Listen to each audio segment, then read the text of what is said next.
สวัสดีค่ะนี่คือช่องทุกเรื่องในโลกใบนี้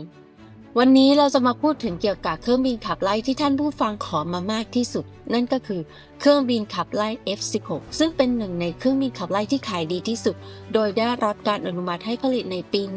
1976 และมีการผลิตมากกว่า 4,500 ลำจนถึงปัจจุบันและยังคงใช้งานอยู่ใน 25 ประเทศทั่วโลกกันค่ะ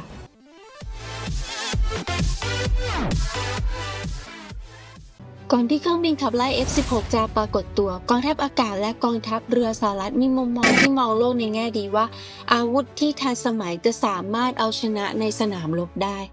เนื่องจากความก้าวหน้าของเทคโนโลยีเรดาร์และขีปนาวุธซึ่งส่งผลต่อการพัฒนาเครื่องบินรบรุ่นใหม่โดยเฉพาะอย่างยิ่งในช่วงทศวรรษ 1950 ถึง 1960กองทัพอากาศและกองทัพเรือสหรัฐได้พัฒนาเครื่องบินรบตามแนวคิดการโจมตีเครื่องบินทิ้งระเบิดพิสัยไกล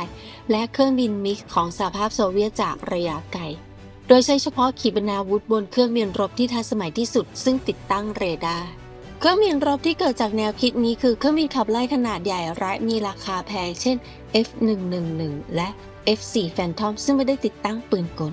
แต่ความคิดเหล่านี้ถูกทำลายลงอย่างย่อยยับในสงครามเวียดนามในสงครามเวียดนามเรดาร์และขีปนาวุธมีความน่าเชื่อถือต่ำกว่าที่คาดไว้และการต่อสู้ระยะประชิดกับเครื่องบินมิกซ์21ที่ใช้โดยกองทัพเวียดนามเกิดขึ้นบ่อยกว่าการต่อสู้นอกระยะสายตาผลลัพธ์ก็คือ F4 Phantom ซึ่งถือว่าเป็นเครื่องบินขับไล่ที่ดีที่สุดในเวลานั้นไม่สามารถแสดงความเหนือกว่าในการรบทางอากาศเมื่อเผชิญหน้ากับมิกซ์21และมิกซ์17และหลายลำถูกยิงตกในหนังสือ F4 Phantom ที่เขียนโดยผู้เชี่ยวชาญด้านการบินทหารชาวอังกฤษบิล กัสตันในปี 1977 ได้กล่าวถึงประสบการณ์จริงของพันเอกโรบิน โอลส์นักบินอเมริกันที่ขับ F4 และต่อสู้กับมิก17ตามประสบการณ์ของเขาขีปนาวุธอากาศสู่อากาศของ F4 Phantom กลายเป็นสิ่งที่ไร้ประโยชน์เมื่อเผชิญกับยุทธวิธีของกองทัพเวียดนามที่บินเข้ามาอย่างรวดเร็วภายในระยะยิงขั้นต่ำ1 กิโลเมตรของขีปนาวุธเขาต้องการยิงปืนกลใส่มิก17ที่บินเข้ามาด้วยความเร็วสูงแต่ F4 ในเวลานั้นไม่มีปืนกลจึงไม่สามารถตอบโต้ได้ด้วยเหตุนี้พันเอกโรบิน โอลส์จึงได้กล่าวอย่างเศร้าว่าเครื่องบินรบที่ไม่มีปืนกลก็เหมือนกับเครื่องบินรบที่ไม่มีปีกในสงครามเวียดนามมีการสูญเสียเครื่องบินของสหรัฐดังนี้ F4 Phantom จำนวน761 ลำ F105 จำนวน382 ลำเครื่องบินโจมตี A4 จำนวน286 ลำจอห์น ที คอลเลลอดีตบรรณาธิการนิตยสารทหารสหรัฐ Air Force ได้เขียนหนังสือชื่อ The Air Force in the Vietnam War ในปี 2004 โดยเปิดเผยว่า 68% ของเครื่องบินรบสหรัฐที่ถูกยิงตกในสงครามเวียดนามนั้นถูกยิงด้วยขีปนาวุธพื้นสู่อากาศนั่นก็หมายความว่า 32% ของการสูญเสียเกิดขึ้นในการรบทางอากาศฝ่ายสหภาพโซเวียตอ้างว่าอัตราส่วนการแลกเปลี่ยนระหว่างเครื่องบินรบโซเวียตกับเครื่องบินรบสหรัฐอยู่ที่1:6ในขณะที่ฝ่ายสหรัฐอ้างว่าพวกเขามีความได้เปรียบในอัตราส่วน3:1แม้ว่าเราจะเชื่อตามคำกล่าวอ้างของสหรัฐผลงานของมิกซ์21ซึ่งเป็นเครื่องบินขับไล่ขนาดเบาของโซเวียตในการต่อสู้กับ F4 Phantom ซึ่งถือว่าเป็นเครื่องบินขับไล่ที่ดีที่สุดในเวลานั้นก็นับว่าน่าประทับใจมากในสงครามเวียดนามหลังสงครามเวียดนามเครื่องบินขับไล่มิกซ์21ได้ถูกผลิตมากกว่า 10,000 ลำทำให้เป็นเครื่องบินขับไล่ที่ผลิตมากที่สุดในประวัติศาสตร์จนถึงปัจจุบันนี้ในทางตรงกันข้ามกองทัพสหรัฐได้เรียนรู้จากประสบการณ์ในสงครามเวียดนามว่าแม้ว่าจะมีอาวุธที่ทันสมัยและมีราคาแพงหากไม่มีกลยุทธ์และยุทธวิธีการใช้งานที่เหมาะสมก็ไม่อาจสามารถมีประสิทธิภาพมากนักในสถานการณ์จริงประสบการณ์นี้ส่งผลกระทบอย่างมากต่อการพัฒนาเครื่องบินรบรุ่นใหม่ของสหรัฐนอกจากนี้ในทางปฏิบัติสหรัฐตระหนักถึงข้อจำกัดในการใช้งานเฉพาะเครื่องบินขับไล่ขนาดใหญ่ราคาแพงเนื่องจากมีต้นทุนในการจัดซื้อและการดำเนินงานที่สูงด้วยเหตุนี้จึงเกิดแนวคิดในการพัฒนาเครื่องบินขับไล่ขนาดเบาและนำไปสู่การวางกลยุทธ์แบบ High Low Mix กลยุทธ์นี้หมายถึงการใช้เครื่องบินรบหลากหลายประเภทโดยมีเครื่องบินรบราคาแพงประสิทธิภาพสูงจำนวนน้อยผสมผสานกับเครื่องบินรบราคาถูกประสิทธิภาพปานกลางจำนวนมากก่อนที่จะไปฟังเรื่องราวกันต่อนะคะมีหนึ่งเรื่องที่อยากจะประชาสัมพันธ์ตอนนี้ทางช่องได้จัดทำกระเป๋าผ้าทุกเรื่องในโลกใบนี้ขึ้นหากท่านผู้ชมท่านใดสนใจจะร่วมสนับสนุนช่องทุกเรื่องในโลกใบนี้สามารถสั่งจองกระเป๋าผ้าได้ที่ LINE ID BJC 0960052188ในราคาใบละ189 บาทรวมค่าส่งเรียบร้อยรูปแบบและรายละเอียดจะปักหมุดไว้ในคอมเมนต์นะคะและจะโพสต์ในหน้าชุมชนของช่องค่ะขอบคุณสำหรับการสนับสนุนช่องทุกช่องทางนะคะตอนนี้มาเข้าเนื้อหากันต่อนะคะในช่วงเวลานี้เองบุคคลสำคัญที่ปรากฏตัวขึ้นก็คือพันเอกจอห์น ริชาร์ด บอยด์ซึ่งเป็นทั้งนักบินขับไล่ชั้นเอกและนักยุทธศาสตร์ของกองทัพอากาศสหรัฐเขาได้ร่วมมือกับโทมัส พี คริสตี้คิดค้นพัฒนาทฤษฎีพลังงานและการรบเชิงกลยุทธ์ฉายาของเขาคือบอย 40 วินาทีซึ่งมาจากการที่เขาเคยท้าพนันว่าเขาสามารถเอาชนะคู่ต่อสู้ได้ภายใน 40 วินาทีไม่ว่าจะเป็นใครก็ตามและเขาไม่เคยแพ้ในการจำลองการรบทางอากาศเลยฉายานี้สะท้อนให้ถึงความสามารถอันโดดเด่นของเขาในฐานะนักบินขับไล่จอห์นใช้เวลาประมาณ 5 ปีในฐานะผู้สอนที่ฐานทัพอากาศเนลลิสในช่วงเวลานี้เขาใช้เวลาฝึกซ้อมการต่อสู้จำลองทางอากาศเป็นประจำวันละ 3 ครั้งจากการฝึกซ้อมเหล่านี้เขาได้สังเกตเห็นรูปแบบที่น่าสนใจคือในสถานการณ์ที่เขาอยู่ในตำแหน่งที่มีความได้เปรียบเครื่องบินของเขาจะมีพลังงานโจรมากกว่าเครื่องบินของศัตรู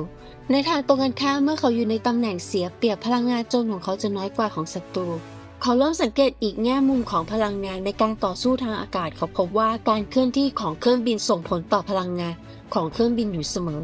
การเพิ่มความเร็วหรือการเพิ่มความสูงเครื่องบินจะเพิ่มพลังงานโจรแต่จะลดพลังงานศักดิ์และการลดความเร็วและการลดความสูงเครื่องบินจะลดพลังงานโจรแต่จะเพิ่มพลังงานศักดิ์เขาเริ่มมองว่าทุกการเคลื่อนที่ของเครื่องบินผ่านมุมมองของพลังงานเขาเข้าใจว่าการเคลื่อนที่แต่ละอย่างส่งผลต่อความได้เปรียบและเสียเปรียบในการต่อสู้เขาจึงมีความคิดว่าเพื่อให้ได้เปรียบในการรบทางอากาศเหนือเครื่องบินขับไล่ของศัตรูจำเป็นจะต้องมีเครื่องบินขับไล่ที่มีความคล่องตัวสูงและเบาที่สุดเท่าที่จะเป็นไปได้เพื่อให้บรรลุเป้าหมายนี้เขาจึงเชื่อว่าควรจำกัดสิ่งที่ไม่จำเป็นออกและทำให้เครื่องบินมีความเรียบง่ายที่สุดโดยสรุปแล้วก็คือการใช้เครื่องยนต์เดี่ยวและทำให้เครื่องบินมีน้ำหนักเบาเพื่อเพิ่มความคล่องตัวและพิสัยบินจะมีประสิทธิภาพคุ้มค่ามากกว่าการใช้เครื่องยนต์คู่ต่อมาในปี 1966 เขาได้เข้าร่วมโครงการ FX ซึ่งเป็นโครงการพัฒนาเครื่องบินขับไล่รุ่นใหม่เพื่อต่อกรกับ MiG-25 ของโซเวียตในการมีส่วนร่วมของโครงการนี้เขาได้แนะนำให้ปรับเปลี่ยนข้อจำกัดของเครื่องบินขับไล่รุ่นใหม่ที่กองทัพอากาศต้องการโดยลดน้ำหนักขนาดเครื่องบินจาก 60,000 ปอนด์เหลือ 40,000 ปอนด์ลดความเร็วสูงสุดจาก 2.7 มาคเหลือ 2.3 ถึง 2.5 มาคด้วยความพยายามของเขาในปี 1972 จึงได้เกิดเครื่องบินขับไล่ที่มีความคล่องตัวสูงอย่าง F-15 แต่ในมุมมองของเขา F-15 ยังคงเป็นเครื่องบินขับไล่ที่มีราคาแพงและหนักเกินไปในเวลาต่อมามีคนเห็นด้วยกับแนวคิดเครื่องบินขับไล่รูปแบบใหม่ของเขาเพิ่มมากขึ้นกลุ่มคนเหล่านี้ถูกเรียกว่า Fighter Mafia Fighter Mafia ก่อตั้งโดยจอห์น บอลนักบินรบผู้เชี่ยวชาญ ปีแอด สเปย์นักวิเคราะห์ระบบและเฮนรี่ เฮลิเคอร์วิศวกรออกแบบเครื่องบินความคิดเหล่านี้ได้รับการสนับสนุนจากเจ้าหน้าที่พลเรือนที่มีแนวคิดปฏิรูปรวมถึงเดวิด แพ็กการ์ดผู้ร่วมก่อตั้งบริษัทฮิวเลต แพ็กการ์ดและดำรงตำแหน่งรัฐมนตรีช่วยว่าการกระทรวงกลาโหมในขณะนั้นส่งผลให้เกิดโครงการพัฒนาเครื่องบินขับไล่น้ำหนักเบาหลังจากวิเคราะห์การรบทางอากาศร่วมสมัยเช่นสงครามเวียดนามสงคราม6 วันและความขัดแย้งระหว่างอินเดียปากีสถานกลุ่มนี้ได้กำหนดเป้าหมายในการพัฒนาเครื่องบินขับไล่น้ำหนักเบาที่มีน้ำหนัก 20,000 ปอนด์ราคาต่ำกว่า$3 ล้าน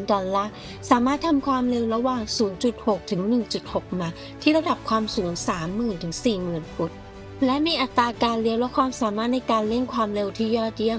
พวกเขาได้ออกคำขอข้อเสนอในวันที่ 6 มกราคม 1972บริษัท5 แห่งเข้าร่วมในโครงการเครื่องบินขับไล่น้ำหนักเบานี้ได้แก่ General Dynamics Northrop Boeing Lockheed Martin และ Watt General Dynamics เสนอรุ่น 4016B Boeing เสนอรุ่น 908 Watt เสนอ V1100 ซึ่งเป็นการพัฒนาต่อยอดจาก F8 Crusader และ A7 Corsair Lockheed Martin เสนอ CL1200 Lancer ซึ่งเป็นการพัฒนาต่อยอดจาก F104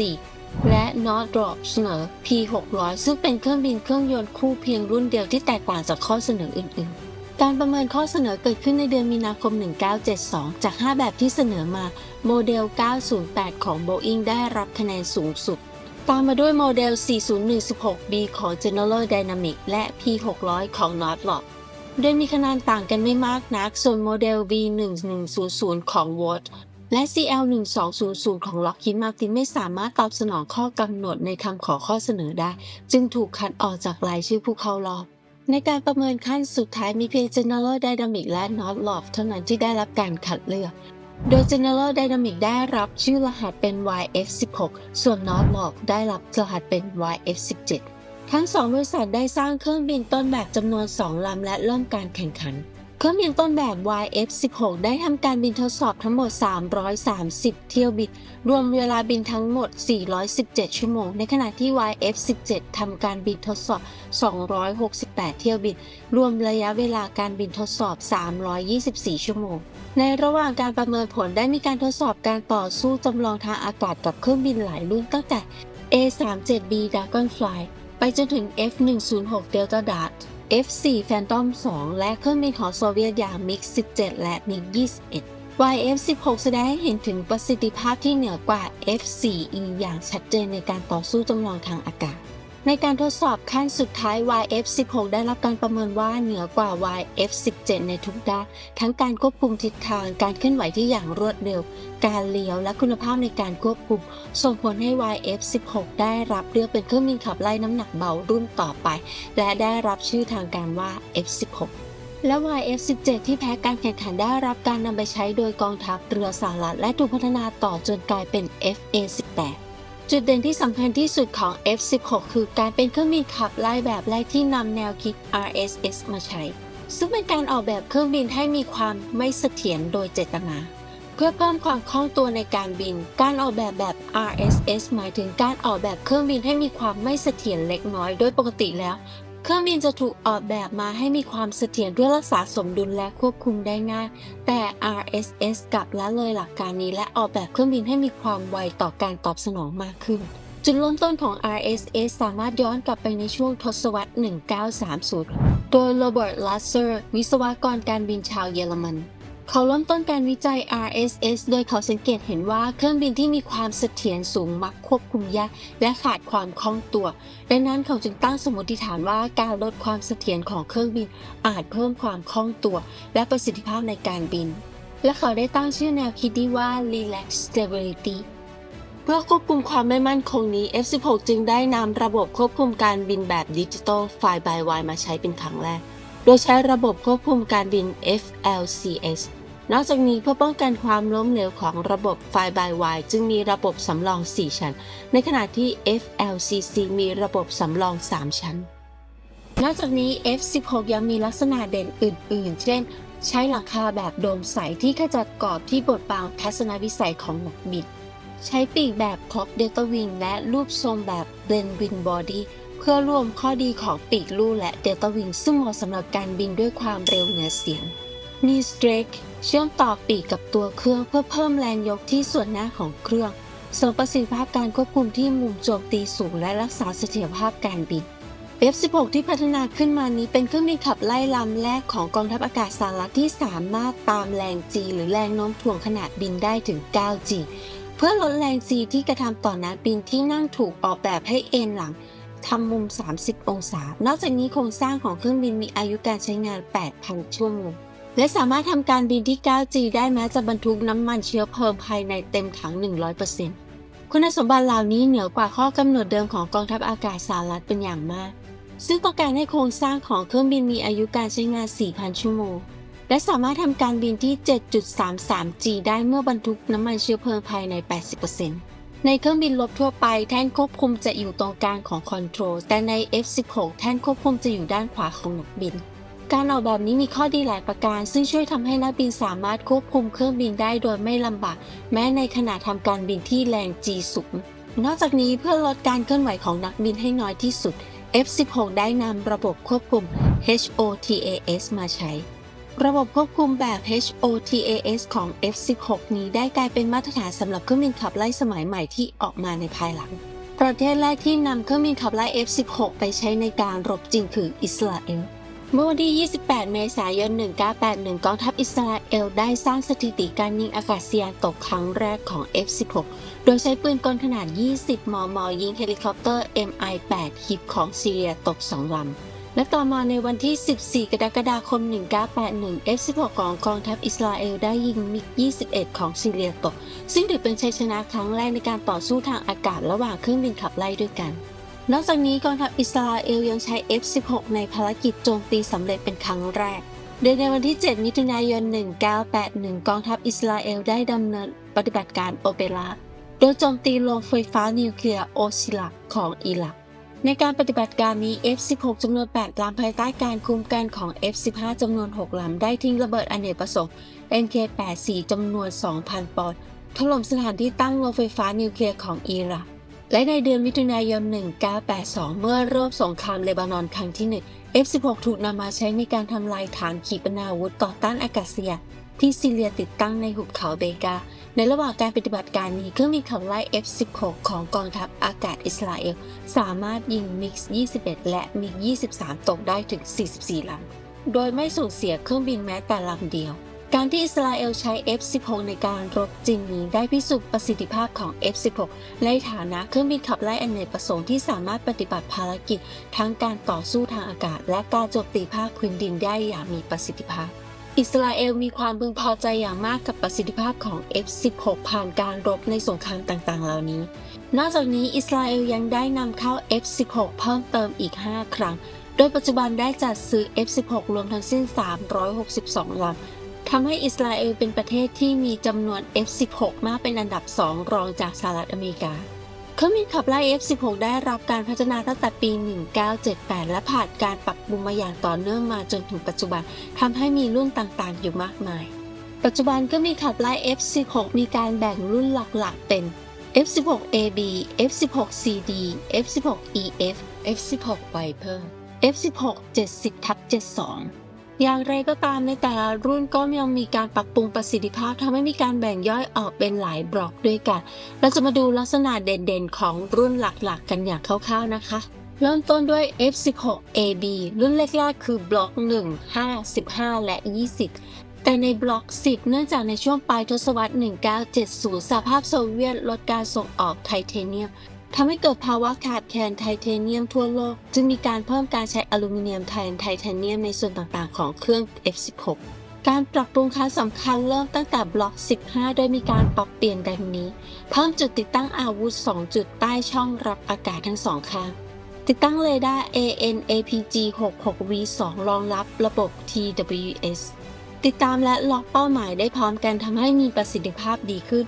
เนื่องจากการเพิ่มจุดติดตั้งอาวุธทำให้รับน้ำหนักบรรทุกเพิ่มขึ้นจึงมีการขยายขนาดแนวนอนของปีกให้ใหญ่ขึ้น 30% เพื่อรักษาสมดุลของเครื่องบินและสำหรับ F-16CD มีรุ่นต่างๆดังนี้บล็อก 25 บล็อก 30 32 บล็อก 40 42 บล็อก 50 52 บล็อก 50 บวก 52 บวก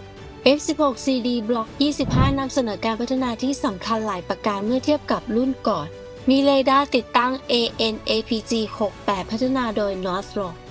เพิ่มประสิทธิภาพการตรวจจับขยายระยะการตรวจจับเป้าหมายรองรับการรบแบบ DVR เครื่องยนต์เปลี่ยนมาใช้เครื่องยนต์ F100 PW200 พัฒนาโดย Pratt & Whitney เพิ่มเสถียรภาพและความน่าเชื่อถือเพิ่มแรงขับเล็กน้อยนอกจากนี้ยังมีการปรับปรุงเพิ่มเติมดังนี้นำระบบ MDF มาใช้ในห้องนักบินติดตั้ง HUD แบบมุมมองกว้างสามารถใช้งานกับขีปนาวุธอากาศสู่พื้น AGM-65 Maverick และขีปนาวุธอากาศสู่อากาศ AIM-120 อมลำได้การเปลี่ยนแปลงที่สำคัญที่สุดของเวอร์ชันบล็อก 30-32 คือเป็นผลมาจากโครงการพัฒนาเครื่องยนต์สำหรับเครื่องบินรบที่กองทัพอากาศสหรัฐผลักดันทำให้บริษัท General Electric พัฒนาเครื่องยนต์ใหม่ขึ้นมาบล็อก 30 ติดตั้งเครื่องยนต์เทอร์โบแฟน F110 GE100 ของบริษัท GE ส่วนบล็อก 32 ยังคงใช้เครื่องยนต์รุ่นเดิม F100 PW220 ของบริษัท Pratt & Whitney เริ่มมีการเคลือบวัสดุดูดซับขึ้นเรดาร์ที่ช่องดูดอากาศเพื่อลดพื้นที่ RCS เวอร์ชันบล็อก 40-42 มีการพัฒนาที่สำคัญคือมีการติดตั้งระบบ Lithium Port มีการติดตั้งอุปกรณ์ Infraredการเปลี่ยนแปลงเหล่านี้ทำให้ F-16 วิวัฒนาการเป็นเครื่องบินโจมตีที่สามารถปฏิบัติการได้ทุกสภาพอากาศทั้งกลางวันและกลางคืนการติดตั้งระบบ Lithium Port ในบล็อก 40-42 ส่งผลให้สามารถทำการบินในเวลากลางคืนได้สามารถใช้ระเบิดนำวิถีด้วยเลเซอร์ได้อย่างแม่นย แต่ในขณะที่ F16 มีการพัฒนาอย่างต่อเนื่องจนถึงบล็อก 40-42 นั้น น้ำหนักบรรทุกเพิ่มขึ้นมากกว่า 1 ตัน แต่เครื่องยนต์ยังไม่มีการเปลี่ยนแปลงมากนัก น้ำหนักของอาวุธที่สามารถบรรทุกได้ก็มีการเพิ่มขึ้นอย่างต่อเนื่อง เมื่อต้องบินระยะต่ำจึงมีความต้องการเครื่องยนต์ที่มีกำลังมากขึ้น ด้วยเหตุนี้จึงมีการเรียกร้องให้มีการพัฒนาเครื่องยนต์ที่มีประสิทธิภาพสูง เพื่อรองรับน้ำหนักที่เพิ่มมากขึ้นและเพิ่มขีดความสามารถในการบินที่ระดับความสูงที่ต่ำ ดังนั้นจึงได้มีการดำเนินโครงการปรับปรุงประสิทธิภาพเครื่องยนต์สำหรับ F16 ซึ่งส่งผลให้บล็อก 50 ติดตั้งเครื่องยนต์ F110 GE129 ที่ได้รับการปรับปรุงประสิทธิภาพจาก GE บล็อก 52 ติดตั้งเครื่องยนต์ F100 PW229 ที่ได้รับการปรับปรุงประสิทธิภาพจาก Pratt & Whitney การปรับปรุงเครื่องยนต์นี้ทำให้ F16 มีสมรรถนะที่สูงขึ้น สามารถรองรับน้ำหนักที่เพิ่มมากขึ้นและเพิ่มขีดความสามารถในการบินที่ระดับความสูงที่ต่ำได้ดี ส่วนบล็อก 50 บวก 52 บวกมีการพัฒนาคือการติดตั้งถังน้ำมันแบบ CFT เพื่อเพิ่มระยะบิน สามารถบรรทุกน้ำมันเพิ่มได้ 450 แกลลอนทำให้ความจุน้ำมันเพิ่มขึ้น 50% ติดตั้งเรดาร์ APG 68B9 ของบริษัท Northrop ติดตั้งระบบ IFF รุ่น ANAPX 113 มีบวกนักบินระบบ JHMCS ทำให้สามารถใช้งานกับขีปนาวุธ AIM-9X รุ่นล่าสุดได้เปลี่ยนอุปกรณ์แบบอนาล็อกทั้งหมดเป็นแบบดิจิตอล ส่วน F16EF Block 60 เป็นรุ่นที่ไม่ได้อยู่ในแผนการพัฒนาเดิม เกิดจากความต้องการใหม่ที่ไม่ได้คาดคิดมาก่อน เกิดขึ้นเนื่องจากโครงการจัดหาเครื่องบินทิ้งระเบิดพิสัยไกลจำนวน 80 ลำของสหรัฐอาหรับเอมิเรตส์ บล็อก 60 นี้จึงเป็นการพัฒนา F16 รุ่นพิเศษเพื่อตอบสนองความต้องการเฉพาะของ UAE ซึ่งต้องการเครื่องบินที่มีขีดความสามารถสูงกว่ารุ่นมาตรฐานที่มีอยู่ในขณะนั้นทำให้เกิดการพัฒนา F16 รุ่นใหม่ที่มีสมรรถนะที่สูงขึ้นอย่างมาก โครงการนี้มีคู่แข่งประกอบด้วยลาฟาและ Eurofighter บริษัทล็อกฮีดมาร์ตินได้เสนอ F16CB Block 60-62 ซึ่งเป็นการพัฒนาต่อยอดจาก Block 50-52 โดยเพิ่มระบบอิเล็กทรอนิกส์การบินที่ทันสมัย การนำเสนอนี้นำไปสู่การพัฒนา F16EF F16EF มีการเปลี่ยนแปลงดังนี้รูปลักษณ์ภายนอกคล้าย F16 รุ่นก่อนแต่มีการเปลี่ยนแปลงภายในอย่างมากห้องนักบินได้รับการปรับปรุงใหม่มีจอแสดงผลสีขนาดใหญ่ 5x7 นิ้วจำนวน 3 จอติดตั้ง HUD แบบมุมมองกว้างมีระบบเล็งเป้าหมายบนหมวกนักบิน Dash 4ติดตั้งเรดาร์ APG 80 AESA ซึ่งเป็นเรดาร์แบบ Active Electronical Scan Arrayการปรับปรุงเหล่านี้ทำให้ F16EF ได้รับการยกระดับเป็นเครื่องบินรบรุ่นที่ 4.5 ซึ่งมีขีดความสามารถสูงอย่างมากเมื่อเทียบกับรุ่นก่อนทำให้สามารถแข่งขันกับเครื่องบินรบรุ่นใหม่ได้อย่างมีประสิทธิภาพ F16EF ยังเพิ่มขีดความสามารถโดยการติดตั้งอุปกรณ์สงครามอิเล็กทรอนิกส์สามารถติดตั้งระบบเล็งเป้าหมาย Lightning Target Pod ของ Northrop Sniper Target Pod ของ Lockheed Martinและยังเพิ่มขีดความสามารถด้านอาวุธสามารถใช้อาวุธทั้งหมดที่ใช้ในบล็อก 50 เพิ่มความสามารถในการใช้ขีปนาวุธ ASLAM สามารถใช้อาวุธ JSOW และ SLAM ได้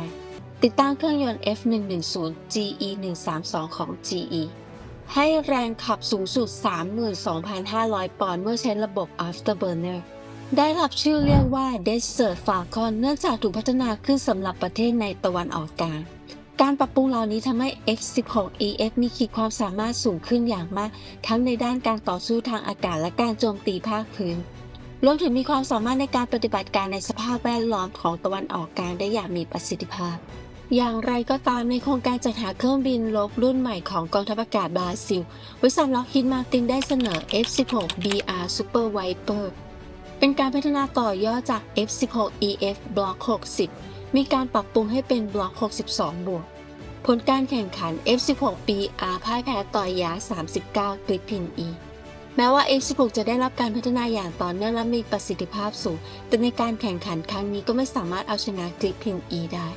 ซึ่งแสดงให้เห็นถึงการแข่งขันที่รุนแรงในตลาดเครื่องบินรบและการที่ประเทศต่างๆมีความต้องการที่แตกต่างกันในการเลือกเครื่องบินรบเวอร์ชันล่าสุดของ F16 คือบล็อก 70-72 ซึ่งมีชื่อเรียกว่าF16 Viper ส่วนรายละเอียดของบล็อก 70-72 นั้นจะเป็นอย่างไรถ้าท่านผู้ชมอยากให้ทางช่องทำเรื่องนี้ต่อเขียนคอมเมนต์มาบอกอยากให้ทำต่อถ้ามีคอมเมนต์เข้ามาเยอะๆจะได้ทราบว่าท่านผู้ชมชอบ แล้วทางช่องจะได้จัดทำเนื้อหาเรื่องนี้ต่ออย่างแน่นอนค่ะขอบคุณสำหรับการติดตามรับชมนะคะและการสนับสนุนช่องทุกช่องทางไม่ว่าจะเป็นการกดไลค์กดแชร์เขียนคอมเมนต์พบกันใหม่คลิปหน้านะคะสวัสดีค่ะ